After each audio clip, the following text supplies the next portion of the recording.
Every man keeps a ledger in his soul. The unforgiving prairie always demands balance. On Marcus Thornton's ledger, he'd written one word in bold letters: virgin. Then came blood, shattered glass, and a woman whose spirit refused to break. And he crossed that line out himself the night he witnessed a barefoot, bleeding woman defend herself with nothing but raw courage and a broken bottle. Have you ever had a moment that completely rewrote your understanding of what you truly wanted? This is a story about discovering that sometimes our deepest desires are nothing like what we imagined. The Montana Territory in July 1889 held heat like a blacksmith's forge, even after the sun dipped below the horizon. Marcus Thornton guided his sorrel mare through the dusty, rutted streets of Silver Ridge, a town that existed for two simple reasons. The railroad needed water, and weary men needed whiskey to forget their troubles. He'd been riding fence for the Double Bar Ranch outside Billings for 3 long months, and his pockets now held $47 and the particular kind of restlessness that came from too many empty nights sleeping under stars that never answered back. At 26 years old, Marcus carried himself with the quiet, understated authority of a man who'd learned early that the loudest voice in any room was usually attached to the weakest spine. His boots were worn, but meticulously oiled, his hat shaped by wind and weather rather than vanity, and his Colt 45 rode easy on his hip, not for show, but because the frontier demanded a man be prepared for that inevitable moment when words stopped working. He'd spent the better part of his adult years drifting from ranch to ranch, town to town, telling himself he was searching for the right spread to settle down on. But if he was being honest, and Marcus prided himself on honesty, even when it cut deep, he was really searching for the right woman to settle down with. The kind of woman his mother had been before consumption took her when he was just 14. Gentle, pure, untouched by the rougher edges of frontier life. Are you searching for something without quite knowing what it is? Sometimes life has a way of showing us exactly what we need when we least expect it. The Silver Moon Saloon spilled yellow lamplight and tinny piano music into the darkening street, and Marcus tied his mare to the hitching post with the practiced movements of a man who'd performed this ritual in 100 towns just like this one. Inside, smoke hung thick as morning fog, and the air tasted of spilled whiskey, tobacco, and unwashed men who'd been working hard under the brutal sun. Marcus ordered whiskey from the bartender, a thin man with arms like fence posts, who introduced himself as Henry Dawson and told him that Patterson's livery could use a hand. A sudden commotion outside caught his attention, raised voices, the sharp sound of something breaking, a woman's cry. Through the saloon's grimy windows, he could see movement in the alley beside Patterson's livery, shadows struggling in the darkness. "Probably just Clayton Briggs getting his monthly drunk on," one man said dismissively, settling back into his chair with a wave of his hand. "Sheriff will sort it out come morning." But Marcus was already moving toward the door, his instinct screaming that something was wrong. He'd learned long ago that trouble rarely sorted itself out, and the sounds coming from that alley weren't the harmless ravings of a drunk man. The alley behind the livery was narrow and dark, lit only by the weak spill of lamplight from the saloon windows. What Marcus saw there stopped him cold and changed the course of his life in the span of a single heartbeat. A woman stood backed against the livery wall, barefoot and bloody, swinging a broken whiskey bottle at a man twice her size. Clayton Briggs, a thick-shouldered brute with hands like ham hocks, advanced on the woman with the patience of a cat cornering a mouse, seemingly unbothered by the jagged glass she wielded like a weapon. "Come on now, Sarah," Clayton said, his voice thick with whiskey and something uglier. "You've been putting me off for weeks. Time to pay what you owe." The woman, Sarah, shifted her grip on the broken bottle, and Marcus could see blood running from a cut on her lip. Her dress was torn at the shoulder, exposing pale skin, but her eyes held no fear. Only a cold, calculating fury that reminded Marcus of a cornered wildcat he'd once seen tear apart 3 dogs before they could bring it down. Have you ever witnessed someone refuse to be a victim, even when all the odds were stacked against them? That kind of courage changes everything. "I don't owe you anything, Clayton Briggs," she said, her voice steady despite the blood on her mouth. "I paid Patterson for the stall space, and I paid you for the whiskey. That's where our business ends. Clayton laughed, a sound like gravel in a tin cup. That's where you're wrong, darling. A woman like you, no husband, no protection, raising bastards in my town. You owe plenty. He lunged forward, and Sarah slashed with the bottle, opening a line across his reaching arm that immediately welled with dark blood. Clayton cursed viciously and stumbled back, cradling his wounded arm. And that's when Marcus stepped into the alley, his hand resting near his holster. "That's far enough," he said. His voice cut through the night air like a blade, quiet but carrying the kind of authority that made men reconsider their choices. Clayton spun around, and his eyes went immediately to the gun on Marcus's hip, calculating his chances. "This ain't your concern, stranger," Clayton growled. Marcus moved closer, his hand resting easy near his holster, not threatening, but ready. "I make it my concern when I see a man trying to force himself on a woman." "Force?" Clayton's laugh was bitter, ugly. "She's a whore, stranger. This is just business." The word hung in, the air like a curse, and Marcus felt something cold and sharp settle in his chest. But when he glanced at Sarah, he saw no shame in her face, only the same calculating fury, the same refusal to surrender. "I'm no whore," she said quietly, her voice like steel wrapped in silk. "I'm a widow with children to feed, and I don't need rescue from some drifting cowboy with savior dreams." Her words hit Marcus like a slap, unexpected and sharp, but he didn't move, didn't back down. "Maybe not," he said evenly, "but I won't stand by while a man beats a woman, regardless of what she does or doesn't need." Clayton's eyes darted between Marcus and the gun on his hip, weighing his chances. After a long, tense moment, Clayton spat into the dirt. "This ain't over, Sarah, not by a long shot." He shouldered past Marcus and disappeared into the night, leaving behind only the smell of cheap whiskey and the promise of future violence hanging in the air. Sarah lowered the broken bottle but didn't drop it. She studied Marcus with the same calculating gaze she'd turned on Clayton, as if trying to determine what kind of threat he represented, what he might want in return for his intervention. "I didn't ask for your help," she said flatly. "No, you didn't," Marcus agreed. "I don't need protection." "I can see that." She wiped the blood from her lip with the back of her hand. "Then why did you step in?" Marcus considered the question. Really considered it. "Because you weren't backing down," he said. "Most folks, man or woman, would have run or begged or tried to bargain. You were ready to cut him to pieces with that bottle, and you would have done it too." Something flickered in her eyes, surprise, maybe, or recognition. "And that impressed you?" "It did." She dropped the bottle into the dirt, where it caught the lamplight like a broken star. "Most men want gentle, want soft, want virgin." The word came out flat and bitter. Marcus thought about the woman he'd imagined himself finding someday. Young, innocent, pure as mountain snow. The fantasy felt suddenly childish, insubstantial as smoke, compared to the flesh and blood woman standing before him. Blooded but unbroken, fierce and real. "I thought I wanted that too," he admitted. "But I was wrong." "When was the last time you questioned what you thought you wanted?" Sometimes our greatest discoveries come from realizing we were looking for the wrong thing all along. Sarah studied his face in the dim light, looking for the lie, the angle, the weakness. When she didn't find it, her expression softened just enough to let him see the exhaustion beneath the defiance. "You don't know me, cowboy," she said wearily. "You don't know what I've done, or where I've been, or what I've had to do to survive." "No," Marcus agreed.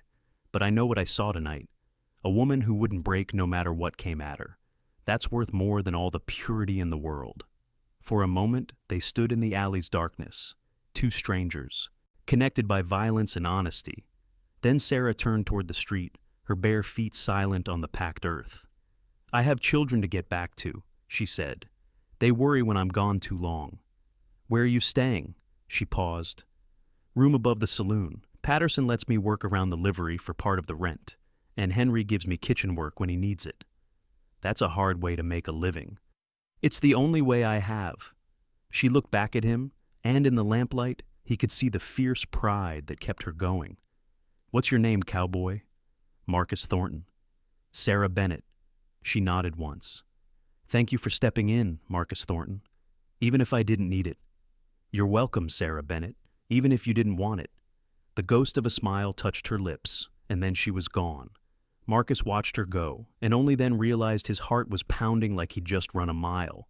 He returned to the Silver Moon, but the whiskey had lost its appeal. Instead, he paid for a room at Patterson's boarding house and lay awake on the narrow cot, staring at the ceiling and thinking about broken bottles and fearless eyes and the way a woman could rewrite a man's dreams in the space of a single conversation. Patterson's livery smelled of hay and horse sweat and honest work. Thomas Patterson was 73 years old, Irish-born, and built like a fence post that had weathered 40 years of Montana winters. He hired Marcus on the spot after watching him gentle a skittish colt that had been giving the regular hands trouble. "You've got the touch," Patterson said. "Most men try to break a horse's spirit. You work with it instead." The pay was steady if not generous, $6 a week plus a cot in the back room, and it allowed Marcus to eat regular meals and keep his clothes clean. More importantly, it put him where he could see Sarah Bennett. She came by the livery every morning just after sunrise, carrying 2 water buckets and wearing the same patched dress, though she'd mended the tear at the shoulder with careful stitches. Her feet were still bare. Apparently shoes were a luxury she couldn't afford, but she moved with sure-footed grace. Patterson had arranged for her to tend his milk cow and chickens in exchange for part of her room rent, and she went about the work with fierce efficiency. Have you ever watched someone from a distance wanting to know them better but not knowing how to bridge the gap? Sometimes patience is the greatest gift we can offer. Her children came with her sometimes, 2 boys with dark hair and watchful eyes. The older one looked to be about 7, all knees and elbows, and the kind of seriousness that came from growing up too fast. The younger couldn't have been more than 4, and he stayed close to his mother's skirts. Marcus learned their names by listening: Daniel, the older boy, and Thomas, the younger. Daniel was old enough to help with simple chores, carrying feed for the chickens with careful concentration. Thomas mostly watched, his wide eyes taking in everything. Marcus started bringing small things for the boys: apples from the tree behind the boarding house, a carved wooden horse he'd whittled during the long evening hours, a penny whistle that made Thomas's eyes light up like Christmas morning. Sarah accepted these gifts with weary politeness, but she didn't refuse them. And sometimes, when she thought he wasn't looking, he caught her watching her sons play with his offerings, and the expression on her face was soft enough to make his chest tighten. The first time Sarah spoke to Marcus directly was on his 4th day at the livery. He was replacing a broken board on the chicken coop when she approached with her empty water buckets. "You're the one from the alley," she said. Not a question. Marcus touched the brim of his hat. "Marcus Thornton. We weren't properly introduced." "Sarah Bennett." She set down the buckets and studied his work. "You're handy with tools. A man picks up skills when he needs them." She nodded, understanding the economics of frontier life. "Patterson treating you fair?" "Fair enough. He's a good man." "He is. One of the few in this town who doesn't look at a woman like me and see either opportunity or threat." Marcus set down his hammer and looked at her directly. In daylight, without the drama of violence and shadow, she was even more striking than he'd remembered. Her hair was dark brown, streaked with early gray at the temples, and pulled back in a practical knot. Her face was angular, with high cheekbones and a mouth that looked like it had forgotten how to smile, but her eyes were the same fierce green he remembered, and they missed nothing. "How do they look at you?" he asked. "Like I'm something that needs fixing or getting rid of." She picked up her buckets. "You looking at me the same way?" "I'm looking at you like someone I'd like to know better," Marcus said. She paused at the well's edge. "Why?" "Because you're interesting." "Interesting." She repeated the word like she was tasting something foreign. "Most men find women like me interesting for about one night. Then they move on to something cleaner." Marcus felt heat rise in his face. "I'm not like most men," he said. "No." She lowered the bucket into the well. "What makes you different?" "I don't know yet," he admitted. "But I'd like the chance to find out." Something flickered across her face. Surprise, maybe, or the faint ghost of amusement. "Honest answer, I respect that." She filled both buckets and hefted them with practiced ease. The boys appeared as if summoned, and Daniel took one of the buckets without being asked. Thomas wrapped himself around his mother's free arm. "Mr. Thornton," Sarah said as they prepared to leave. "Yes, ma'am? Clayton Briggs has been asking questions about you around town. Might want to keep your eyes open." She walked away before he could respond, but the warning lingered. Over the following weeks, Marcus and Sarah fell into a careful dance of conversation and connection. He learned that her husband had died at Gettysburg, leaving her pregnant with Thomas and caring for young Daniel. She'd tried to make it work back east, but without family or means, she'd eventually headed west, looking for opportunity. What she'd found instead was Silver Ridge and the kind of grinding poverty that forced impossible choices. Sometimes standing up for what's right comes with consequences, but some things are worth fighting for, aren't they?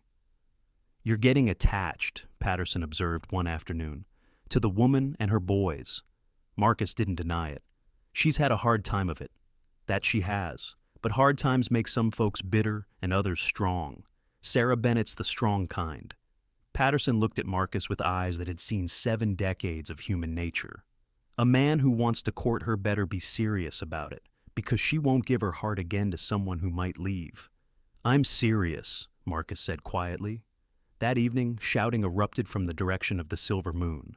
Marcus arrived just as Sarah stumbled out of the saloon's back door with her hand pressed to her cheek. Henry Dawson followed her out, his face flushed with liquor and rage. "Don't you walk away from me, you ungrateful woman," Henry shouted. "I've been more than fair with you, and this is how you repay me." "I told you, Mr. Dawson, I can't pay the full rent this month," Sarah said, her voice shaking but determined. "My boy's been sick, and the doctor cost more than I expected. I'll make it up next month, I swear." "Next month?" Henry's laugh was ugly. "You think I'm running a charity here? You pay what you owe, or you find somewhere else to sleep tonight. Please, just give me a few more days." Henry's hand cracked across her face with a sound like a gunshot, spinning her around and dropping her to her knees in the dirt. "There ain't no please about it," Henry snarled. "You pay, or you get out. And if you can't pay with money, maybe we can work out another arrangement." The meaning in his words was clear, and it sent a red haze across Marcus's vision. He moved without conscious thought, crossing the distance in 3 long strides, and his fist caught Henry Dawson square in the jaw. The thin man dropped like a sack of grain, unconscious before he hit the ground. Have you ever reached a moment where you knew there was no turning back? Sometimes the most important decisions we make happen in an instant. Sarah looked up at Marcus from where she knelt in the dust, blood trickling from her split lip. Then Marcus was helping her to her feet, his hands gentle on her arms. "Are you all right?" She touched her lip and winced. "I've been better." Henry groaned and tried to sit up. Marcus took a step toward him. "Touch her again, and we'll have a different kind of conversation." He turned to Sarah. "Pack what you can carry," Marcus said quietly. "We're leaving." "Where are we going?" Sarah asked. "Patterson's got an empty room behind the livery. It's not much, but it's clean and dry. You and the boys can stay there tonight, and tomorrow we'll figure out something more permanent." "I can't pay Patterson any more than I could pay Henry," Sarah said, her voice breaking. "Then we'll work something out. Patterson needs help around the place, and you're good with animals. Maybe you can earn your keep that way?" For a moment, Sarah just looked at him, weighing her options. Pride warred with practicality, independence with desperation. Finally, she nodded. "All right, but just for tonight." They gathered what they could: clothes, a few precious books, a rag doll that belonged to Thomas, and a photograph of a serious-looking man in a Union Army uniform. Patterson took the news with philosophical calm and helped them settle into the room behind the livery, larger than their quarters, above the saloon and furnished with 2 beds, a table, and a window that actually opened. After the boys were tucked into bed, Marcus helped Sarah arrange their few possessions. "The bed's big enough for both boys," Sarah said. "I can sleep on the floor." "Take the other bed," Marcus said. "I've got a bedroll in the main room. I'll be close enough to hear if there's any trouble." She looked at him with something that might have been gratitude or might have been suspicion. "You don't have to stand guard over us," she said. "I know I don't have to. I want to." "Why?" "Because everyone deserves to sleep without wondering what fresh disaster tomorrow might bring," he said. "And because those boys of yours deserve to grow up knowing what it feels like to have someone stand between them and whatever's coming." Something flickered in her eyes. Surprise, recognition. maybe the faintest spark of something that could grow into trust. "You're not what I expected," she said quietly. "What did you expect?" "Someone who'd expect payment for his kindness." Marcus looked at her steadily. "The only payment I want is the chance to prove that not every man who offers help is looking to collect on it later." She studied his face, searching for the lie. When she didn't find it, she nodded once, sharp and decisive. "All right, Marcus Thornton. You can stand watch tonight, but tomorrow we figure out how to make this arrangement work without me feeling like charity." It wasn't trust, not yet, but it was a door left open instead of slammed shut. "Fair enough," he said. "Sometimes the greatest love stories don't start with passion. They start with respect, patience, and the willingness to show up day after day. Are you ready to see where this journey leads?" 5 years later, the shed behind Patterson's livery had been transformed into something that resembled an actual house. Marcus had spent countless evenings patching the roof, chinking gaps in the walls, and installing a small stove that actually drew smoke properly. Sarah had sewn curtains from feed sacks and arranged their possessions with care that could turn 4 walls into home. They'd married quietly 6 months after that night in the alley, in a simple ceremony, with only Patterson and a few close friends as witnesses. It hadn't been a marriage born of desperate passion, but of something deeper and more lasting: mutual respect, shared values, and the understanding that they were stronger together than apart. The boys had taken to calling Marcus Pa with the naturalness of children who'd finally found security. Daniel, now 12, could ride anything with 4 legs and had developed his father's quiet confidence. Thomas, at 9, had discovered an unexpected talent for numbers and spent his free time helping Sarah with household accounts. And there was a new addition, little Emma, born the previous spring, with her mother's green eyes and her father's stubborn chin. Marcus had purchased a small parcel of land west of town. Nothing fancy, just 160 acres of good grazing land with a creek running through it. They were building slowly, carefully, saving money and making plans. A real house with real rooms. A barn for the horses Marcus was training. A garden where Sarah could grow vegetables. It wasn't the life Marcus had imagined when he'd written virgin in his mental ledger. It was better. It was real. It was built on honesty and hard work, and the kind of love that grew stronger under pressure. "Hard to believe it's only been 5 years, Sarah said one evening as they sat on their small porch, watching the sunset paint the grasslands gold and red. The children were playing in the yard, their voices carrying on the evening breeze. "Feels like longer," Marcus agreed, reaching over to take her hand, in the best possible way. "Do you ever wonder what would have happened if you hadn't stepped into that alley?" Sarah asked. Marcus considered the question, watching Daniel help his younger siblings catch fireflies in mason jars. "I try not to think about roads not taken. This one's been good to us. Even with all the trouble, Clayton Briggs, the threats, those first hard winters when we weren't sure we'd make it. Especially because of the trouble," Marcus said, squeezing her hand. "Easy paths don't usually lead anywhere worth going." Later, after the children were tucked into their beds and the evening chores were finished, Marcus and Sarah stood together in their bedroom.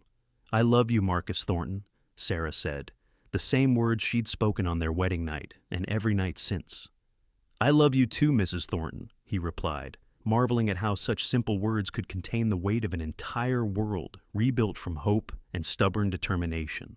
Outside their window, the Montana night stretched endlessly under stars that had witnessed their journey from strangers to family, from survival to prosperity, from 2 broken pieces to 1 unbreakable whole. And if sometimes the wind carried echoes of that long-ago night in the alley, blood and broken glass and a woman who wouldn't surrender, it only served to remind them how far they'd traveled and how much they'd built with their own hands and the kind of love that grew stronger under pressure. The ledger was balanced, the debts were paid, and the Thornton family slept sound under their own roof on their own land, secure in the knowledge that what they'd built together would last. What about your own story? Are you ready to discover that sometimes the greatest love comes from the most unexpected places? Share this story with someone who needs to hear that it's never too late to rewrite your dreams and find something better than you ever imagined. Want more inspiring stories of courage, redemption, and unexpected love? Follow us for more tales from the frontier that remind us what really matters in life. Comment below. What would you have done in Marcus's position? Would you have stepped into the alley knowing it might change your life forever?